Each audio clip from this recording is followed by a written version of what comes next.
Can't see what's in front of me. Don't know what's in front of my own face.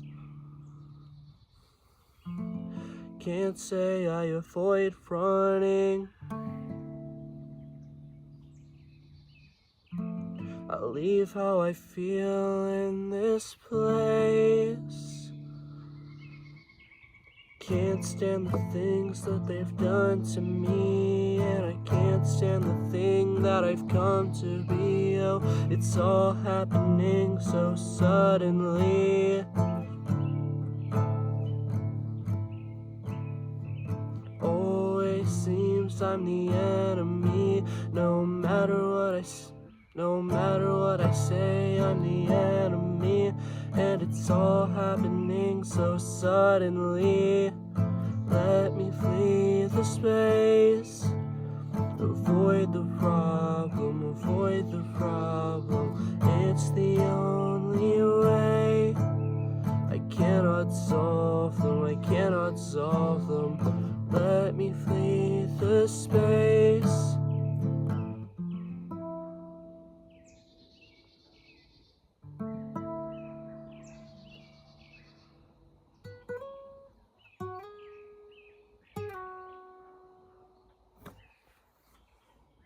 Hello, ladies and gentlemen. I am back again after another few months. I don't think I could keep a consistent schedule if I tried to. Let's see. Today's video is about the future. I'd say that the future is something universally feared by every human ever. It's something that's unavoidable. It's something that we cannot stop no matter how hard we try. And the irony of that is that everyone wants to stop it. Everyone, or most people, want to stop some things from the future. You know, some people are afraid of moving jobs, changing schools, or graduating, or moving houses, leaving family and friends. The list goes on of reasons why people might want to stop the future. And the same reasons that someone might want to move the future forward are very similar. They could be the exact same reasons, because you want to leave people behind, because you want to graduate, you want to go on to college, or you want to leave college, or you want to move houses, or you want to move out of the town you're in. Ultimately though, the future is always hidden, and in a way it can represent all the things that are hidden. You never really know what's going to happen to you tomorrow, or within the next hour, within the next minute, within the next second, and you can't stop it. That's what makes it so terrifying. The inability to control what happens to you is what makes the future so scary. And I think regardless of what you think of the future, whether you're excited for it or not, you are afraid of it because, as I said, you can't control it. I'll use myself as an example. While I may want and may be slightly excited to go into college, it's terrifying. The idea of leaving my family, leaving my town, leaving a lot of my belongings, because I'm not going to be able to take a lot of those, and moving to a place unfamiliar to me, with people unfamiliar to me, with customs unfamiliar to me. And those same reasons that I'm afraid are the same reasons that I want to go. You know, I want to experience new things. I want to see how I act on my own. I want to be in new places.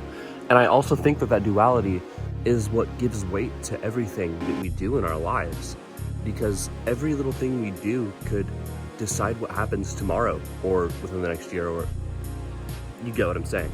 And so there's many approaches you could take to life then with that in mind. You could choose to do nothing, one option, choose to do nothing, and live a very boring life. Live a life that you are not happy with. Live a life that is boring, exceedingly boring, and that you are not fulfilled with because nothing's happening.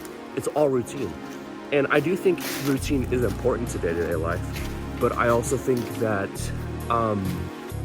the change of things is what keeps life interesting. With that in mind, the other approach you could take is to constantly be doing different things, be unpredictable to yourself and to the world. The problem with that is that you're putting yourself in a lot of danger, emotionally and possibly physically. The problem with that is that you're constantly running away from something inevitable. You're constantly running away from something that will eventually reach you. And the final approach, or what I see as the final approach, is a mix of both. You have a life with some routine, and you keep that routine for a while, but you change that routine day to day in small ways, and you change that routine majorly every few years or every few months or whenever it's necessary. The worst thing about the future is that no one knows how to do it right. No one knows how to properly live their life and be completely fulfilled, because there's always going to be things that you wish you could have done. There's always going to be things that you wish you would have done differently. And so the question is, do you live your life mindlessly and not dwell on anything you've ever done and never have any regrets, which can be a good thing, but does not lead to any emotional maturity?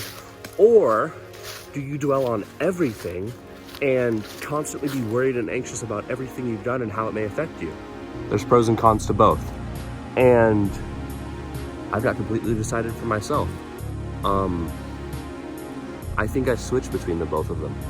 And that switch up that I do can be very drastic to the way that I think. And it very effectively changes the way that I perceive the world and the way that I think.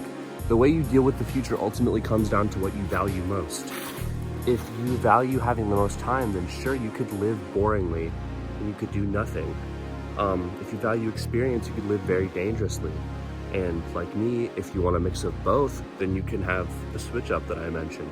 And I'm sure that there's other ways to experience life, but those are the three that I have come across in my own life and that I have put into practice for myself. One huge thing you need to realize is that regardless of what you did wrong, there's nothing you can do to change it. So while it may be good to look back on what you've done and to reflect on it and to see the wrong in the things you may have done, dwelling on all the terrible things you've done is just going to lead to unhappiness. I personally think that you shouldn't dwell too much, but you should dwell enough. You shouldn't change things too much, but you should change things enough. But ultimately, just live the way that encompasses what you value the most. The future will always be coming, so there's no point in fearing it. I think that's about all for today. It's been a very long time since my last video. I'm not gonna lie and say that I'm gonna upload soon again, because I know that I won't. But I've had a very interesting few months lately. Like the past half year for me has been much different than it has previously in my life, and it's exciting. And just as I talked about, while it may be scary, it's always going to be coming. So I gotta deal with it. Pretty sure these honeysuckles are invasive, but they kind of taste good.